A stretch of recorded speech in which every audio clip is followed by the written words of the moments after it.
trabajadora en el aniversario de la Revolución Rusa.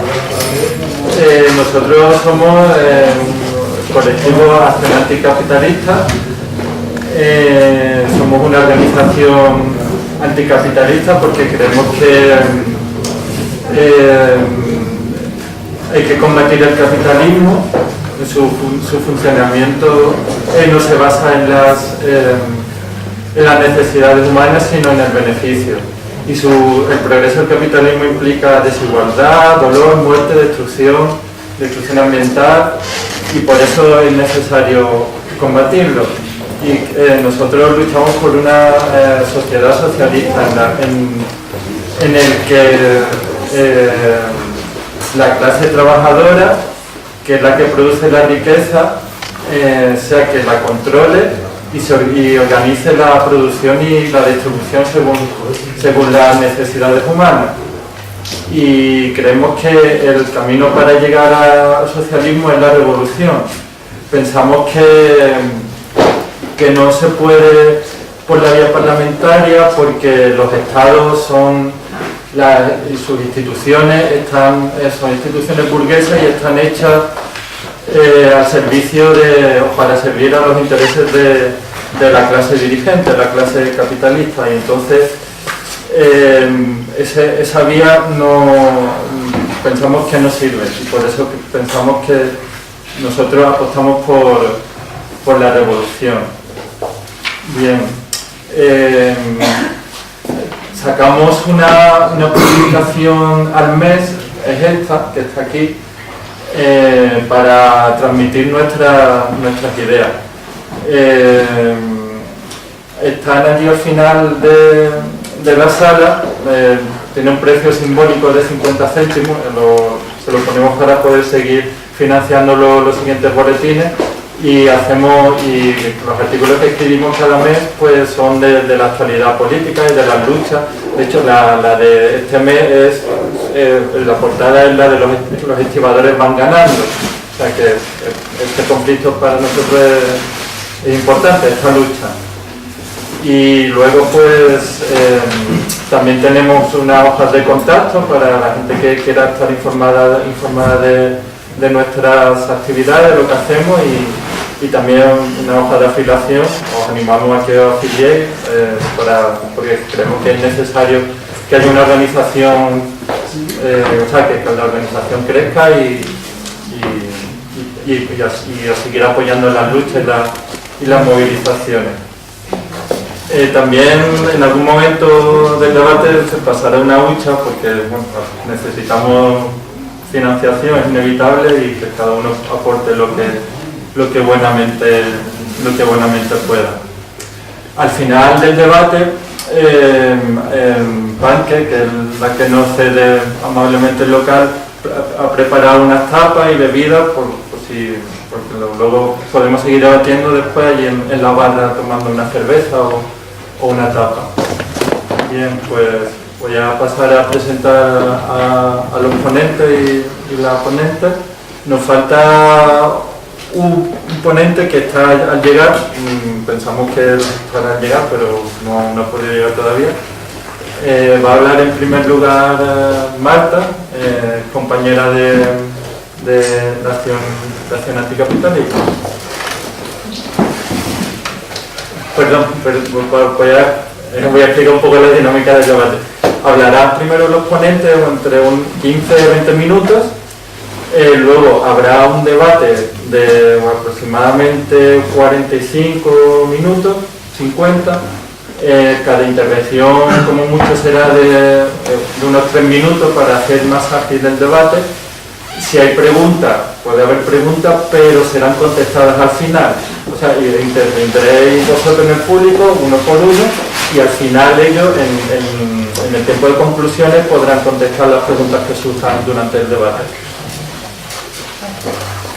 Hola, buenas tardes.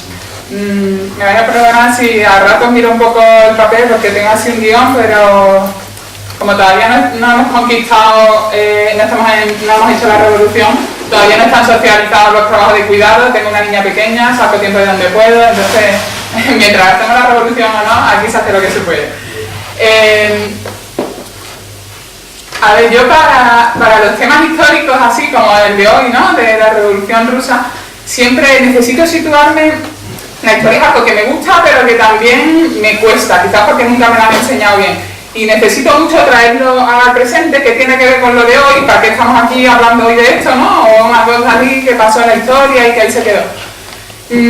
Para empezar, se cumple el centenario, fue la Revolución Rusa en el 1917, estamos en el 2017. A lo mejor a la gente más mayor nos parece que haga tanto tiempo, a los más jóvenes 100 años os parece tanto. Yo hoy pensaba, cuando estaba ocurriendo, cuando se dio la revolución, mi abuela, a la que yo he conocido toda la vida y que se murió hace unos años, estaba cumpliendo un año, o sea, ya había nacido.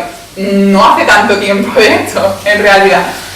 Y nos quieren hacer siempre, desde las élites, tanto académicas como políticas, como los medios de comunicación, nos quieren hacer ver que la revolución fue algo sanguinario, algo horrible, que la palabra comunismo o comunista está maldita, la palabra revolución, los revolucionarios somos locos. Todo esto está como súper condenado, ¿no? Desde los medios de comunicación, desde los que dirigen, desde los gobiernos, porque yo creo que conviene siempre estar atento, ¿no? Cuando algo se machaca tanto desde arriba, algo bueno tiene que tener, porque quienes dominan el cotarro tienen mucho miedo de que aprendamos de cosas del pasado que nos han dado poder a los trabajadores y a las trabajadoras, y es el caso. Y yo creo que aquí hoy estamos precisamente para eso, para lo contrario de lo que intentan ellos, para sacarlo para arriba y decir no, que aquí podemos aprender mucho para las luchas de hoy en día. Entonces, por eso yo creo que esto no somos unos colgados, que estamos ahí dándole vuelta a lo que pasó, no, es que sirve para hoy, ¿no? Por eso, esa frase de Trotsky, ¿no?, de que por primera vez en la historia las masas pasaron a ser el sujeto de la historia, sin mediadores, sin intermediarios, las masas fueron las protagonistas. Cuando hemos estudiado la historia en el colegio, siempre es y el rey no sé qué, y el pueblo, parece, ¿no?, como que otros toman las decisiones, y llegó la peste y el pueblo, al pueblo le pasan cosas, pero el pueblo no es el que hace, el que decide. Pues en este caso, sí, por primera vez en la historia el pueblo es protagonista, ¿no? Y esto pasa en un país atrasado, muy atrasado para su tiempo, que todavía tenía mucho, la Rusia de entonces tenía mucho de medieval. La mayoría de la población eran campesinos, estaba el régimen absoluto del zar, que llevaba siglos, había un nivel de represión súper alto, unas condiciones de vida, por ejemplo, con mucha opresión para las mujeres, para muchos colectivos, y además en medio de la Primera Guerra Mundial, en la que Rusia estaba participando, y además estaba participando mandando soldados como carne de cañón. Porque tenía intereses en Europa, se metió en la guerra, pero ahí estaban muriendo los soldados, que eran mayormente campesinos rusos metidos al ejército, muriendo por un tubo. Entonces, aquí yo creo que hay que destacar, como sabéis, bueno, no sé si lo hemos comentado, y los que lo saben, algunos lo saben y otros no, nosotros pertenecemos a la tradición trotskista, y Trotsky tiene un papel muy importante en la revolución. Entonces yo en algunos momentos voy a hacer alusión a algunas ideas de Trotsky. Él tiene un libro muy importante que es La historia de la revolución rusa, ¿no?, creo que se llama así de simple, que no he leído, pero que me lo he apuntado para leérmelo este verano, porque con esto del centenario no hago más que oír hablar del libro y todos coinciden que es una obra maestra que hay que leerla. Entonces creo que os animo, aunque no lo haya leído, yo me he animado y lo tengo apuntado para leérmelo. Y Trotsky destaca dos ideas muy importantes. Por un lado, en este libro de la historia de la Revolución Rusa, por un lado, cómo el capitalismo es un sistema que lleva a una globalización, se impone de manera globalizada y desigual. Se impone en todo el territorio y va imponiendo la lógica de la desigualdad, ¿no? Esto, la globalización está tan de moda desde los años 90 por ahí. Trotsky ya en 1900 y poco hablaba de globalización, ¿no? Y después otra idea muy importante es esta, cómo la globalización la revolución nos ha enseñado que tenemos que superar esta idea de que es que la gente no está preparada. La gente no está preparada para la revolución. ¿Cómo empezó la revolución rusa de 1917 de la que estamos hablando? Ni siquiera los bolcheviques, que ahora hablaremos más del partido bolchevique y todo esto, lo tenían planeado y creían ahora es el momento, venga, sí, vamos. No, los bolcheviques mismos, cuando las mujeres, sobre todo empezaron las trabajadoras de la industria textil, ¿no? Cuando las mujeres en ese 1917, en el Día de la Mujer, fueron a hablar, ellas formaban parte y hablaron con los bolcheviques de hacer huelga y de hacer movilizaciones organizándose para ese Día de la Mujer, los bolcheviques dijeron, espera, no es el momento, estaros tranquilas, no sé.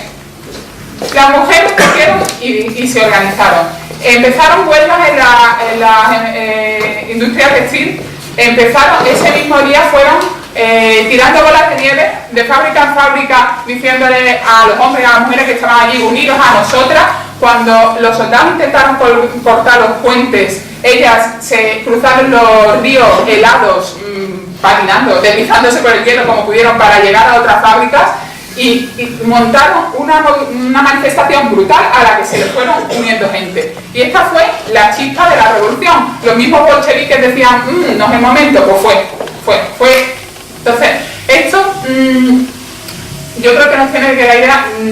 No quiero confundir, no es que yo estoy diciendo, cuando conecto las cosas con la actualidad, no es que esté hablando de que estamos a punto de tener una revolución, de que estamos en una situación ahí pre-revolucionaria, no, pero sí podemos aprender mucho y yo creo que todas las que creemos que la revolución es el camino para construir un mundo mejor, cuando estamos en una lucha hoy día, como la de los compañeros, por ejemplo, estibadores, estamos viendo la importancia de esa lucha de por sí, por los derechos que si no los compañeros van a perder y que hay que estar ahí para defenderlos, y también estamos mirando un poco más allá, porque todas las luchas que damos están en el camino a construir lo que en un momento dado puede derivar en una revolución, que el medio, que la manera en que creo que se consigue cambiar las cosas, ¿no?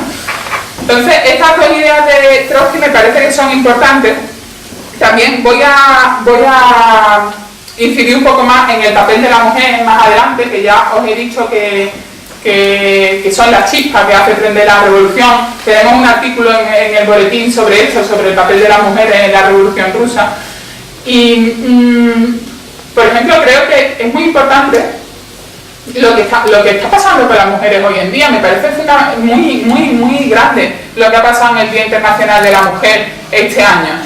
Que ha pasado a nivel internacional, lo cual ya es muy importante, porque si la revolución rusa al final no fue más allá, fue porque se dio en un único país y no fue una revolución internacional, porque ese es el camino. La revolución tiene que ser, si algo tiene que ser global, no es el capitalismo, sino la revolución para vencer al capitalismo.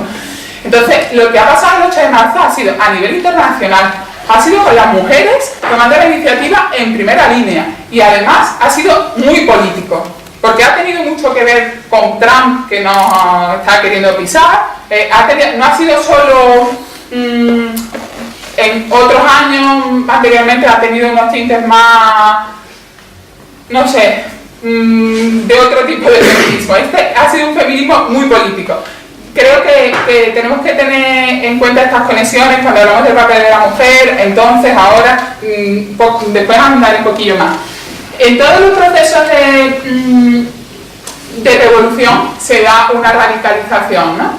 En la revolución rusa, desde febrero, cuando surge esta chispa que decimos con las mujeres, hasta octubre, cuando triunfa la revolución, hay un proceso de radicalización muy importante. Y eso lo podemos ver, yo qué sé, incluso en revoluciones más actuales, más recientes, como la de Egipto, vemos cómo se va radicalizando la gente. Pero la revolución rusa tiene dos componentes fundamentales, creo, que la diferencian. Una es la creación de los soviets por parte de los trabajadores y las trabajadoras, que no fue en 1917 la primera vez que lo crearon, ya habían creado soviets en la revolución de 1905, y me parece curioso, yo me he enterado, no lo sabía, cómo se creó el primer soviet entonces en 1905. Fue los trabajadores de las imprentas, que antes imprimir no era como ahora, los plotters, así. Los trabajadores de las imprentas tenían que mover grandes pesos de metálicos y no sé qué, con las letras, y les pagaban solo por letras. No les pagaban los signos de puntuación. Entonces ellos hicieron una huelga para reivindicar que ellos pagaban lo mismo el signo de puntuación que la letra J. Entonces ellos reivindicaban que le pagaran también por los signos de puntuación. Y entonces montaron una huelga, montaron un comité de trabajadores para organizar esta huelga, que luego generó en una huelga general, y ese fue el comienzo de los soviets en 1905. Eso también me parece que después tan importantes fueron en la revolución de 1917. Me parece también algo como muy a tener en cuenta hoy en día, de cómo reivindicaciones económicas, como la de este caso, relativamente concretas, ¿no? Pequeñas, de un colectivo y tal, en un contexto apropiado y en un momento apropiado, pueden ir mucho más allá. Yo creo que el caso de los estibadores también es un caso, o sea, que es una lucha que dices, ostras, es que tienen un poder, tenéis un poder que es una lucha súper a tener en cuenta por vosotros y para todos los trabajadores y trabajadoras, ¿no? Este es un ejemplo que pasó entonces. Y aparte de aparte de los soviets, también creo que algo fundamental en la revolución rusa fue el partido bolchevique. El partido bolchevique era un partido que en el principio de la revolución era minoritario. Los soviets no tenían la mayoría, ni eran como 3.000 miembros, porque además habían sufrido mucho con la guerra y tal, pero tenían raíces en la clase trabajadora. Y hablo de clase una y otra vez y orgullo de hablar de clase, porque es que esta es una de las otras palabras que nos quieren, clases, no sé qué, qué antiguo soy. No, está vigente hoy más que nunca, súper claro, vamos, la clase dirigente que nos aplasta a la clase trabajadora. Y voy a decir clase trabajadora y clase obrera hasta que me duele la lengua. Entonces, los bolcheviques estaban enraizados, surgían de las luchas, estaban en conexión. Entonces, aunque al principio era muy minoritario, en ese proceso de radicalización que se dio desde febrero hasta octubre, fueron ganando posiciones, sus opiniones fueron convenciendo, fueron ganando adeptos y jugaron un papel muy importante. Un momentito.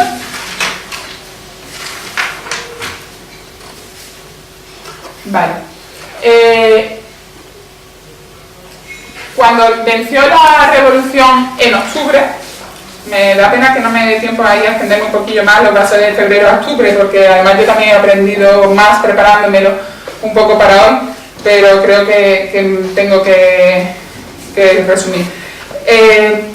¿Cuáles fueron los logros de la revolución?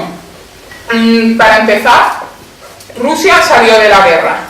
Era una guerra que estaba machacando, como comentaba antes, a los campesinos, donde estaban muriendo a saco, donde se estaban quedando, el eslogan, el lema principal de los bolcheviques era pan, tierra y paz.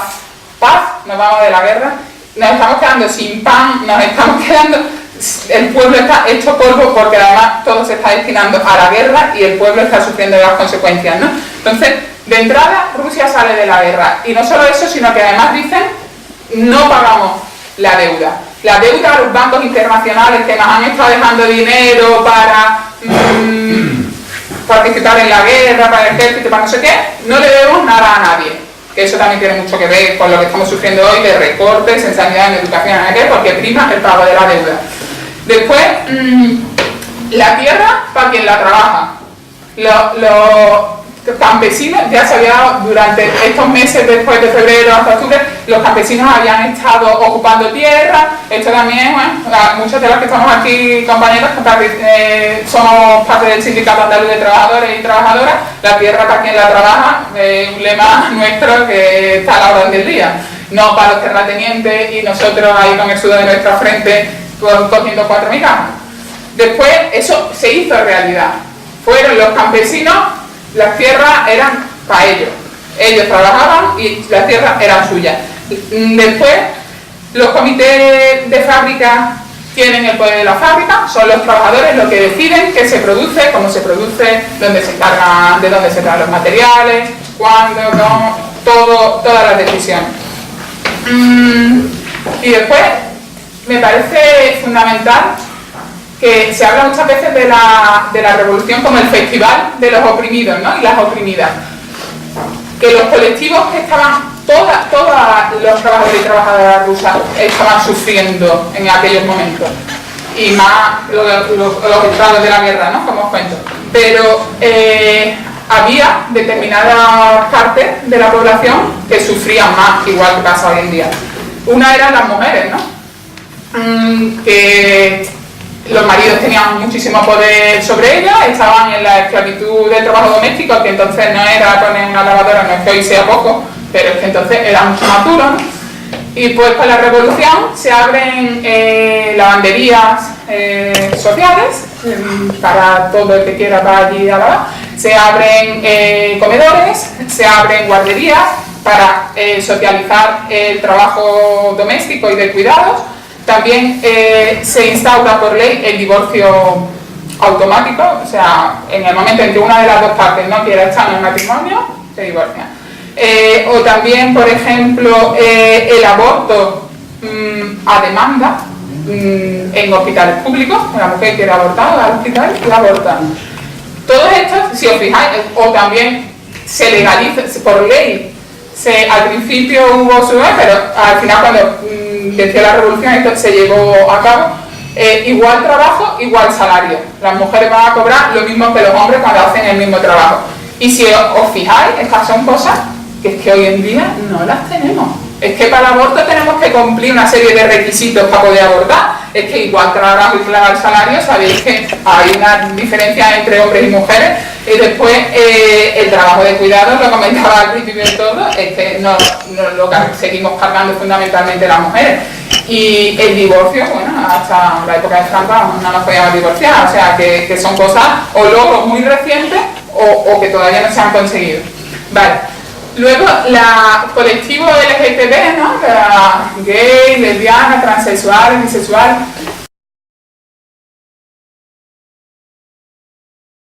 No fuera en contra de los derechos de alguien, ¿no? Ya una violación no sé qué otra cosa, pero que cada uno era libre en su sexualidad. Incluso los transexuales, por ejemplo, tenían atención médica y psicológica fácil, no era una película, y podían fácilmente también cambiar el género en sus pasaportes. Esto hacia 1926 o por ahí se formalizó. Y luego también hubo muchos logros a nivel educativo. Se duplicó el número de escuelas que había en Rusia en dos años. Se quitaron, por ejemplo, los exámenes de acceso a las universidades, porque se hizo mucho hincapié en la alfabetización. Había muchísimos campesinos y campesinas que no sabían leer ni escribir. Se dedicó mucho más presupuesto a la educación y se llevaba a cabo una educación libre en la que además los propios usuarios de la educación decidían. Había asambleas en las que participaban los niños desde los 5 años, los profesores y los padres y madres, para decidir todo sobre el colegio. Desde qué se enseñaba, a qué se plantaba en el jardín del colegio o a qué día iba a ser festivo, cualquier cosa que tuviera que ver con el colegio lo decidía la comunidad educativa organizada en la asamblea. Bueno, voy a cortar un poquillo porque ya me queda poco tiempo. Entonces, por un lado, creo que... Vale, lo dejo un poco para el final de la conclusión. Creo que es importante también ver, con esto que decimos, muchas de esas cosas hoy o se han conseguido hace poco o algunas ni se han conseguido, cómo las sociedades no van volviéndose más tolerantes y abriéndose así como por naturaleza, como una fruta que va madurando. No, la lucha por los derechos es una lucha continua y cuando nos descuidamos nos comen terreno otra vez. Yo creo que eso se ve, lo que se consiguió entonces, y nada más que hay que ver la Rusia de hoy con Putin o lo que tenemos nosotros aquí, ¿no? Entonces, ya para terminar, como conclusiones, un poco, así también para animar un poco para cuando intervengáis nosotros en el debate, yo creo que es fundamental entender, y no tengo tiempo para extenderme, pero es fundamental entender que la revolución es el único camino para liberarnos de la opresión, de todos estos tipos de opresión que estábamos hablando. Porque tenemos que tener quién se beneficia de la opresión. No es que los hombres se benefician del machismo y las mujeres son las que se joden, no. La clase trabajadora somos las perjudicadas de esta opresión y la clase dirigente que de una forma u otra se beneficia del capitalismo son los que se benefician de estas divisiones dentro de la clase trabajadora.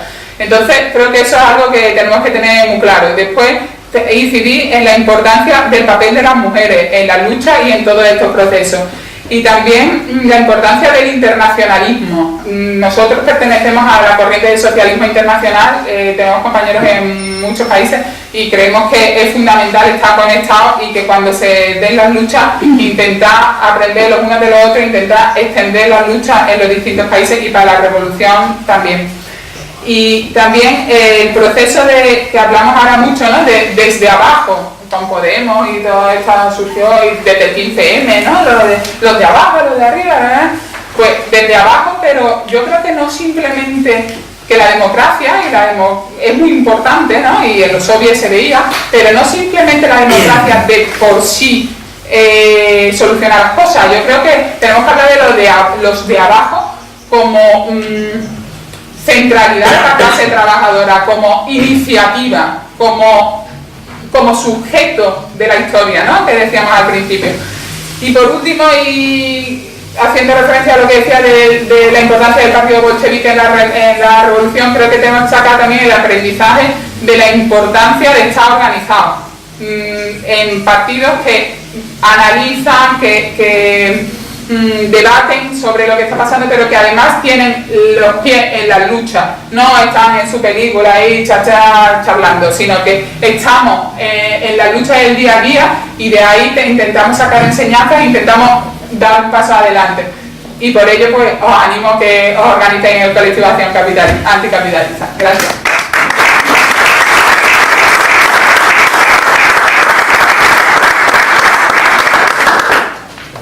Marta por la intervención. Ahora va a hablar Joaquín, que es estibador en el puerto de Sevilla y delegado sindical de comisiones obreras. Joaquín.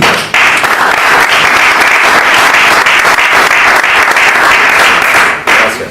Oye, lo primero agradeceros la invitación a poder transmitir un poquito lo que es nuestra lucha, lo que es nuestra problemática y si puede servir a alguien para algo, pues mejor todavía. Bueno, lo primero que tengo que decir es que el conflicto que estamos viviendo nosotros es un conflicto antiguo, no es un conflicto que haya empezado con este gobierno del PP, es un conflicto que empezó ya en la primera legislatura de esta democracia con el gobierno de Adolfo Suárez. Pues el primer intento de liberalizar el sector fue en el año 1980. O sea, llevábamos un año y pico de democracia, vamos, después de unas elecciones, y ya el primer gobierno lo intentó, ¿no? Después el gobierno del Partido Socialista en el año 86 lo vuelve a intentar, en el puerto de Sevilla hubo 32 días de huelga, en aquello, yo era todavía un niño. Bueno, lo primero que decir, mi padre trabajaba en el puerto, ¿vale? Yo soy uno de esos privilegiados que ha heredado el trabajo de su padre. Eso fue en el año 86. En el año 2003 llega el gobierno de Aznar y lo vuelve a intentar con menos fuerza, pero lo vuelve a intentar liberalizarlo a través de una ley de puertos nueva y tampoco lo consigue. Fijaos, o sea, UCD, PSOE y PP lo intentan, como no pueden, somos un colectivo fuerte, lo intentamos a través de Europa y en el año 2003 Loyola de Palacio era comisaria de transporte, que era del PP, como sabéis seguramente, y lo intentan a través de Europa, con una directiva europea. Intentan no solamente liberalizar el sector de la estiva en España, sino en toda Europa. Y consiguen además una cosa que no se había conseguido hasta entonces. Se había intentado en los años 80 con los estibadores de Gran Bretaña, que la Thatcher lo machacó igual que los mineros. Loyola de Palacio consiguen que todos los estibadores de Europa nos conozcamos y nos unamos entre nosotros para luchar contra esta historia, ¿no? Fue la primera vez que una directiva europea se rechazó en el Parlamento. Fue por 20 votos. Tuvimos suerte. Digo, tuvimos suerte porque en el fondo estamos en manos de los políticos que elegimos en Europa. Y en Europa, como todos sabéis, la mayoría son partidos de derecha, ¿no? O liberales. Loyola de Palacio comete el error de meter otra directiva justo después de haber rechazado la de 2003. En 2006 lo intenta y ya ahí ganamos por 200 y pico votos en el Parlamento. O sea, se vuelve a ganar. No sé si recordáis una manifestación en Estrasburgo que fue la opción. Nos vimos ahí, no sé, 10.000 personas por lo menos, y todos estirados, que era una cosa impresionante. O sea, hizo más por nosotros Loyola de Palacio que ningún líder sindical. Bueno, pues, ¿qué viene nuevo ahora? O sea, fijaros, todos los intentos que hubo, y ahora, justo ahora viene el PSOE y PP hacen una ley de puertos en 2011, la primera ley de puertos que consensúan entre los dos. Y nosotros pensamos, colectivo de estibadores, pensamos que vamos a estar tranquilos. Lo han consensuado los dos partidos mayoritarios de este país y vamos a estar tranquilos. Y justo en 2011 hay una denuncia a la Comisaría de Transporte Europea porque no cumplimos, según la denuncia, el Tratado de Lisboa, ¿no? El libre establecimiento de las empresas. Una denuncia anónima. O sea, no te dicen quién hace la denuncia. Y además, fijaos en este detalle. Denuncian al Reino de España y se supone que el gobierno es el que nos tiene que defender. Nos tiene que defender el jefe del gabinete jurídico de Puerto del Estado, que es el abogado del Estado, no recuerdo el nombre, Moreira, una cosa así se llama, que casualmente es el mismo que ha redactado el decreto que nos quiere quitar el trabajo. Ese es el que nos defiende en Europa de la denuncia. Los sindicatos, el gobierno nos intenta consensuar con nosotros una salida a la denuncia, antes de la sentencia, ¿vale? Intenta consensuar con nosotros una salida y nosotros le decimos que se puede ganar, que nosotros tenemos un registro de estibadores que es igual que casi toda Europa, que nosotros creemos que se puede ganar. Sin embargo, claro, nos estaba defendiendo la persona que nos estaba defendiendo, estaba deseando de verdad que perdiéramos. O sea, nos ha defendido una cosa, nada, otra cosa. No podemos estar presentes en ese juicio, la parte que pierde en este caso, que somos nosotros. Nuestros asesores no pueden ir a defendernos, no pueden estar presentes. O sea, esto es Europa. Al final de todo sale una sentencia en la que dice que la ley de puertos española hay que cambiarla en varios artículos, en tres fundamentalmente, que verá, antes de explicaros esto tengo que explicar cómo funciona nuestra empresa. En la ley de puertos, nuestra empresa, en los puertos, en cada puerto de España hay 45 puertos donde hay estibadores, que son de 28 autoridades portuarias. Nosotros somos una empresa de trabajo temporal. O sea, en realidad somos una empresa de trabajo temporal específica para la carga y descarga de barcos, con la única diferencia, que es mucha, que nosotros estamos de alta todos los días y además tenemos una representación sindical y tenemos un convenio que negociamos nosotros, ¿vale? Esa es la diferencia fundamental con una empresa de trabajo temporal. Somos un grupo de trabajadores que solo hacemos ese trabajo y que las empresas estibadoras que tienen licencia de estiba, en Sevilla hay 7 por ejemplo, tienen la obligación de coger los recursos humanos de esa empresa, porque somos los trabajadores que estamos formados para este trabajo.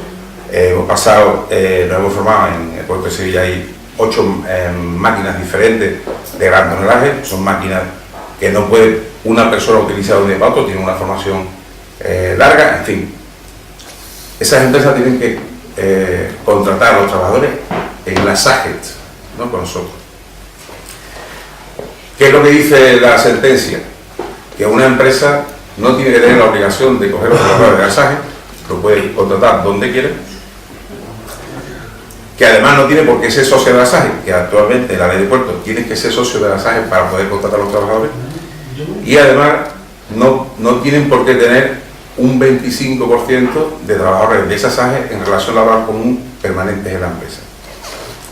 Esto es una verborrea que a lo mejor no se entiende bien, pero en fin, que nos desmonta un poco la organización de los trabajadores. Nos desmonta porque lo que hace evidentemente es liberalizar. Lo peor que nos puede pasar a los trabajadores es cuando nos ponen a competir unos con otros. De mala manera, todo el mundo hemos visto lo que ha pasado, por ejemplo, en el transporte por carretera, ¿no? Yo soy de los que hizo la mili hace ya un montón de años, y recuerdo que hacía muchas veces autostop y los camioneros ganaban más dinero en el año 90 que ahora, y eso te quiere decir algo, evidentemente. Bueno, esta es nuestra empresa, llega este momento, llega el PP y saca un decreto. El decreto directamente lo que hace es que nos hace un despido objetivo, nos quieren dar 20 días por año y nos manda una ETT, pero una ETT de la de toda la vida, ¿no?, de esta que se inventó el Felipe González. Volvemos a los años 40, antes de que se organizaran los registros de estibadores, con esta fórmula.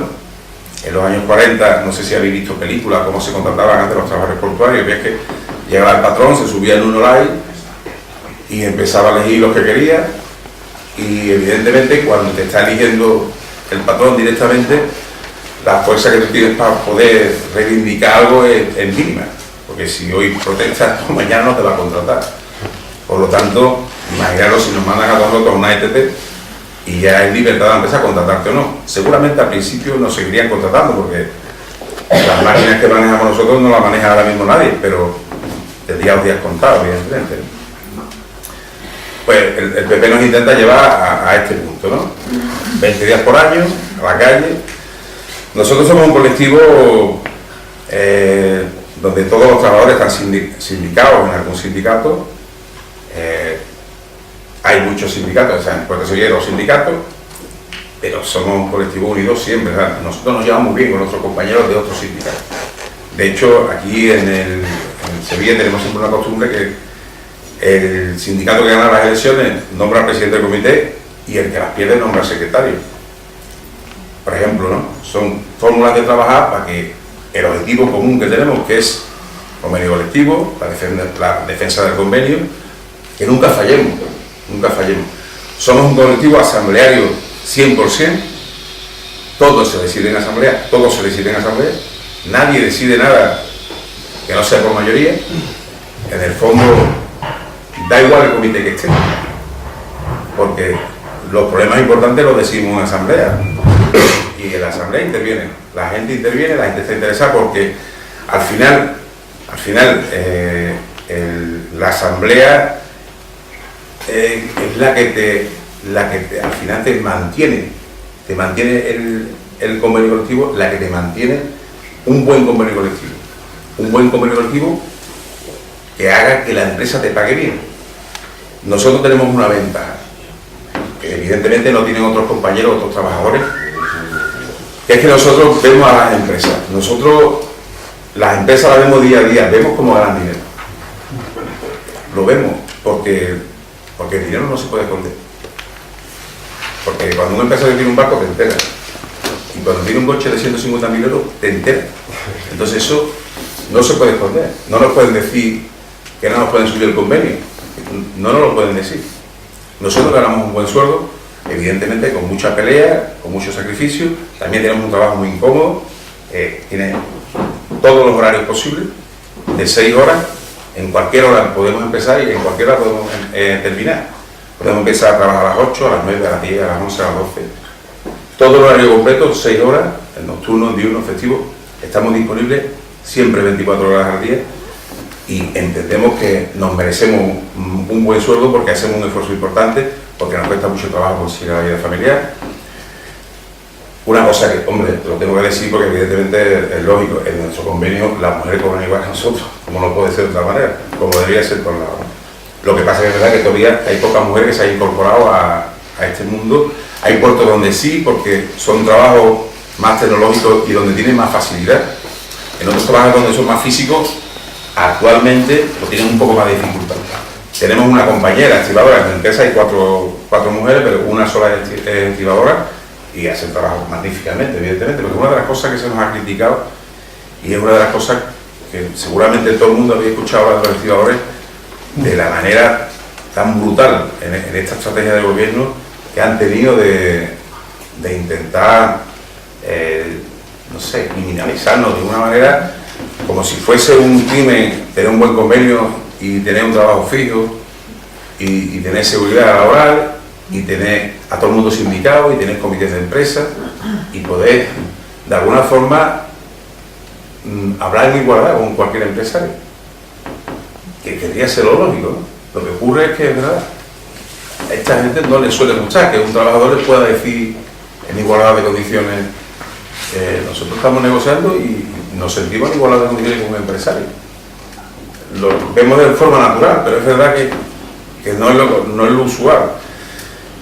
La verdad es que nos han sacado, bueno, nos conoce ahora todo el mundo, nosotros estábamos más cómodos cuando éramos más desconocidos, sobre todo aquí en Sevilla, que aquí prácticamente la mitad de la gente no sabe ni que hay un puerto y nos sentíamos cómodos y ahora todos nuestros vecinos, macho, nos ven, yo, en serio, nada, la gente, se gana mucho dinero, ¿no?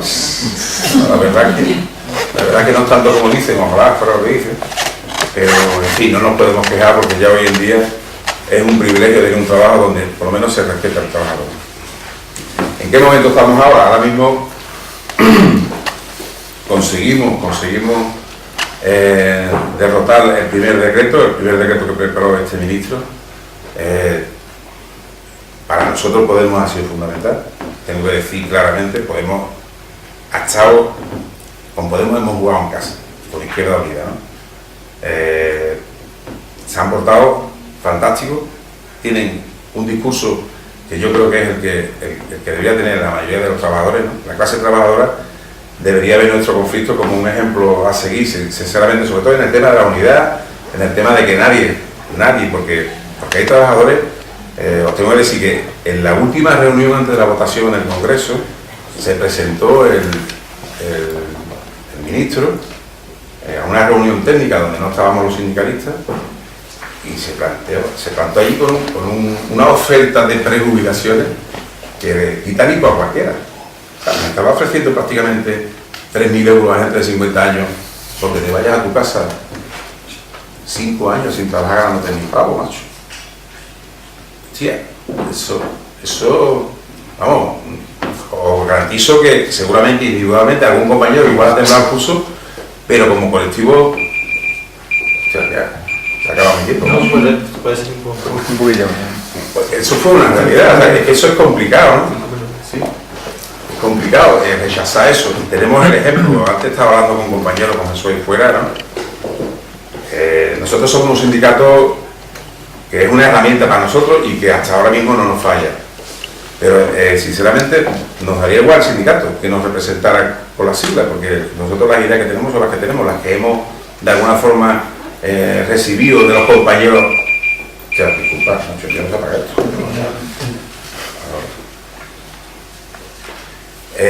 Las que hemos heredado o hemos recibido de compañeros que estaban anteriormente, ¿no? He perdido el hilo, macho, disculpadme. ¿De qué estaba hablando? La trampa del ministro. La trampa del ministro que llega en el último momento, presenta eso y decía: tengo que ser crítico con mi sindicato porque creo que se ha equivocado en muchas cosas. Comisión Obrera se ha equivocado en muchas cosas. Un sindicato que tiene 1.100.000 afiliados y que tiene no sé cuántos miles de delegados, evidentemente es imposible ser infalible. Es imposible que todos los delegados sean de izquierda. Sinceramente, es imposible que tengan ideas de clase trabajadora. Hay algunos que fallan. Yo conozco a uno. Digo, este tío no puede ser de izquierda, de la vida. Pero evidentemente nosotros de eso nos alejamos. Recuerdo lo que pasó en Telefónica, y creo que nos equivocamos, cuando tú firmas una prejubilación y en unas condiciones muy ventajosas, pero no cuidas de que el que va a venir tenga unas iguales que los que están, entonces estás traicionando a la clase trabajadora. Es lo que quiso hacer el ministro con nosotros, pero se equivocó de gente. Se equivocó de gente y tuvimos la suerte de poder contar con el PSOE, que nos echó una mano, que nos costó trabajo, que no tenemos más remedio, evidentemente, y que nos tendremos que hacer 80.000 fotos con ellos, porque ahora mismo solo Podemos no puede ayudarnos en esta historia. En el momento que estamos ahora mismo el gobierno está intentando seguir con, bueno, lo seguimos viendo en televisión todos los días, era impensable hasta hace 2 días, había un estibador en el programa de Ana Rosa Quintana, pero ahí estamos, y dentro de poco sabremos seguramente en el de Jorge Javier, y iremos a defendernos sin problema.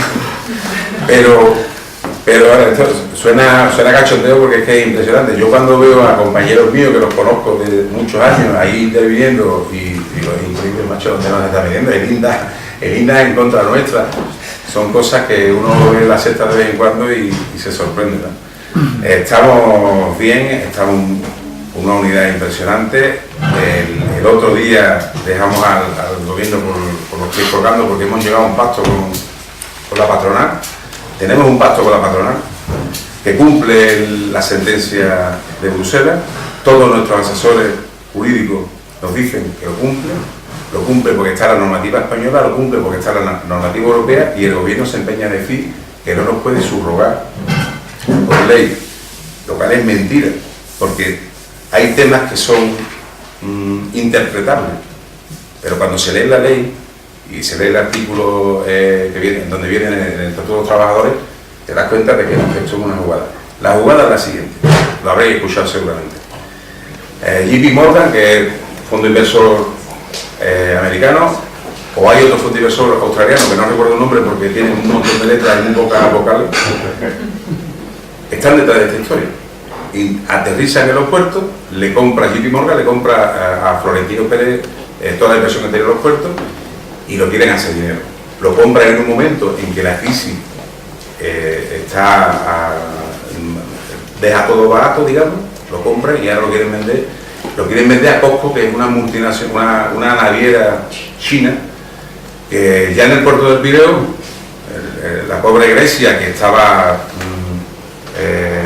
fue la primera que pasó por taquilla en esta crisis europea, Bruselas le pide a Grecia: vende islas, vende puertos, vende lo que sea, pero el dinero lo tienes que devolver. Y vende el puerto del Pireo. Y llega a Costco y automáticamente se queda sin trabajadores, o le ponen a los trabajadores unas condiciones diferentes a las que tenían, y se queda con el trabajo. Automáticamente se queda con el trabajo del puerto del Pireo. Porque claro, esto es así de automático. Si aquí trabajan a 10 euros el contenedor y aquí a 22, el cliente se va aquí, indiscutiblemente. A Portugal le tocó el segundo lugar. Le montan el puerto de Cine, trabajadores en el puerto de Cine ganando 600 euros al mes, haciendo el mismo trabajo que yo, y 800, 600, 800, depende de la categoría. Y ahora ha llegado a España con este decreto, y creemos que si seguimos igual, creemos que lo vamos a derrotar.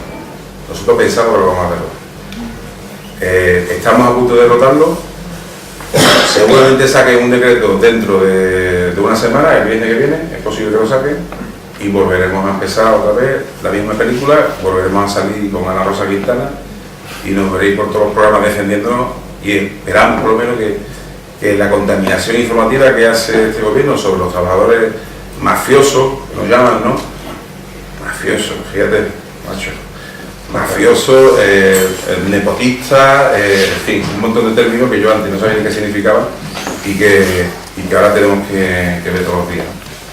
Muchas gracias por esta oportunidad de dirigirme a vosotros, y como decimos nosotros, ni un paso atrás.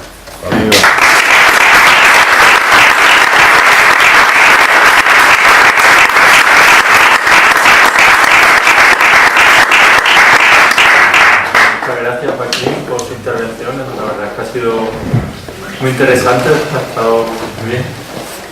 Ahora habla Alberto, que es militante de IZAR, de Izquierda Anticapitalista Revolucionaria, y delegado sindical universitario, sindicalista universitario. Gracias. Bueno, voy a poner yo también el tiempo. Bien, en primer lugar, agradecer una vez más que me haya invitado a mí en representación de mi organización política a este acto. Yo quería, en este debate sobre la Revolución de 1917, hacer hincapié, o mejor dicho, analizar por qué un partido tan pequeñito como el Partido Bolchevique, que era minoritario no solo a nivel general en Rusia, sino en la ciudad donde fundamentalmente se desenvuelve la revolución, que es Petrogrado, y no solo pequeñito, sino que tiene a la dirección exiliada en la cárcel, muriendo en el frente, cómo logra pasar en cuestión de un año a ser mayoritario, pero en términos de masa.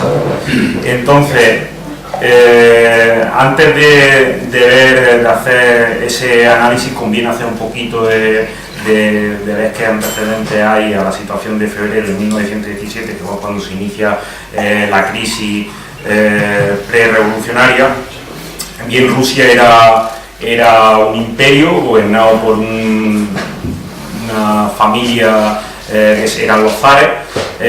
Por debajo de ellos, en la escala social, estaba una aristocracia que no producía nada, que poseía la tierra y que se concentraba sobre todo en la urbe, de donde consumía lo que se producía en el campo. Una burguesía muy joven, muy capaz, muy dependiente del capital, fundamentalmente inglés y francés, del capital extranjero, quiero decir.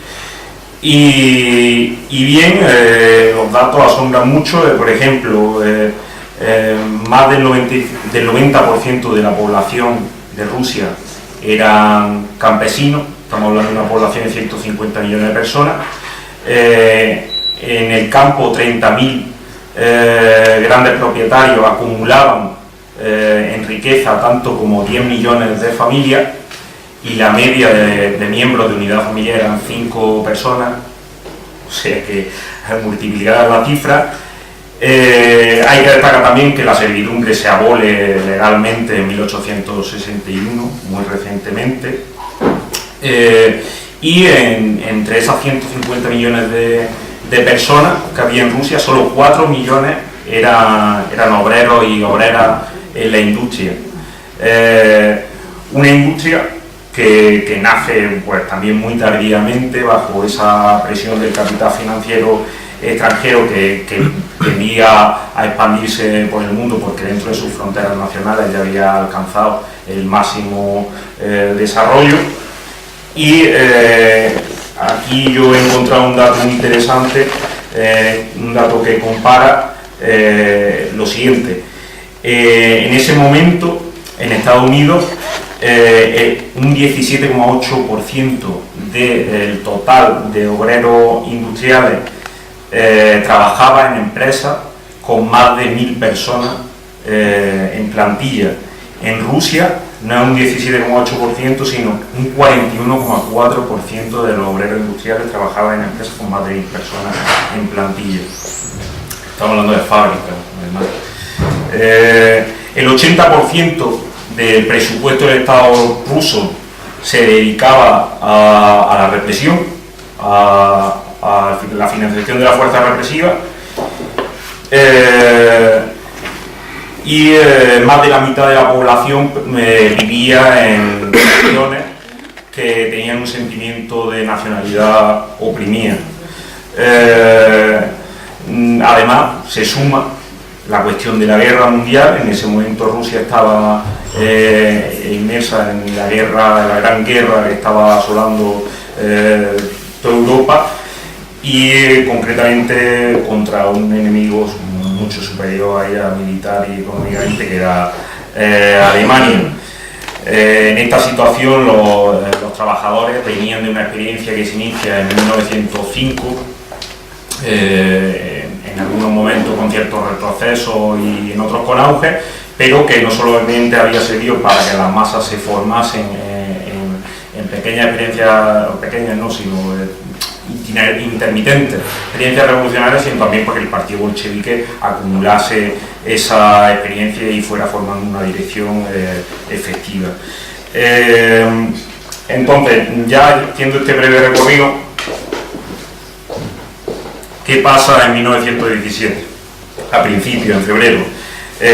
Como hubiera comentado Marta cuando yo he llegado, y disculpa el retraso, en una reunión también, en febrero de 1917 en Petrogrado, en el sector textil, de la industria textil, se convoca el 8 de marzo en el calendario gregoriano. En Rusia usan la nomenclatura del calendario juliano y es febrero. El 8 de marzo, febrero allí, se convoca una huelga que es por una campaña sindical de mejora económica concreta, pero que suma a la situación de inestabilidad política que tiene el país entero. Se me ha olvidado mencionar que el zar Nicolás había emprendido una serie de reformas políticas e institucionales, pero que habían sido inútiles, inutilizadas, que no servían para apaciguar las demandas democráticas que ya de por sí existían entre la clase trabajadora de mayor libertad y de fin de la represión. Entonces se suman estas demandas democráticas y ese descontento popular ante la guerra y demás con esta huelga. Los soldados que están en Petrogrado, que están a punto de ser movilizados al frente, se suman a la huelga.